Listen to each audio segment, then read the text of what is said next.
কয়লা পাচার মামলায় আপাতত স্বস্তি পেলেন অভিষেক বন্দ্যোপাধ্যায়।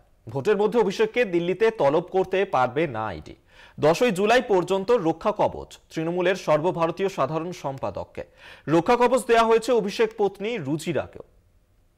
কয়লা পাচার মামলায় ইডির সমনের বিরুদ্ধে আদালতের দ্বারস্থ হয়েছিলেন অভিষেক বন্দ্যোপাধ্যায়। সেই মামলাতেই মিলল স্বস্তি।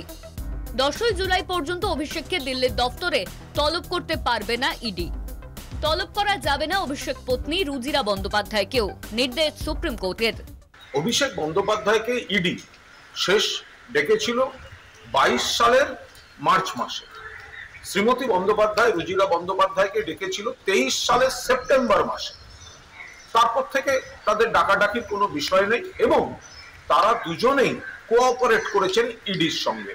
সেটা কিন্তু আজকে অ্যাডিশনাল সলিসিটর জেনারেল যারা ইডির বিহাফে আজকে সুপ্রিম কোর্টে অ্যাপিয়ার করেছেন তারাও স্বীকার করেছেন যে অভিষেক বন্দ্যোপাধ্যায় এবং রুজিরা বন্দ্যোপাধ্যায় কোঅপারেট করেছেন। কয়লা পাচার মামলার সস্ত্রীক অভিষেককে দফায় দফায় জিজ্ঞাসাবাদ করে ইডি। একাধিকবার ডেকে পাঠানো হয় দিল্লির দফতরে। সেই সমনের বিরুদ্ধে সুপ্রিম কোর্টে আবেদন জানান অভিষেক। পাশাপাশি আবেদন ছিল তাদের যেন কলকাতায় জিজ্ঞাসাবাদ করা হয়।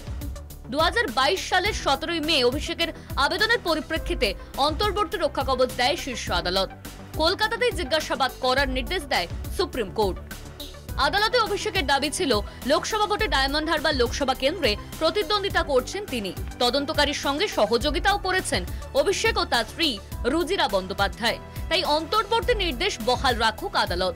সেই আবেদনেই সাড়া দিয়েছে শীর্ষ আদালত।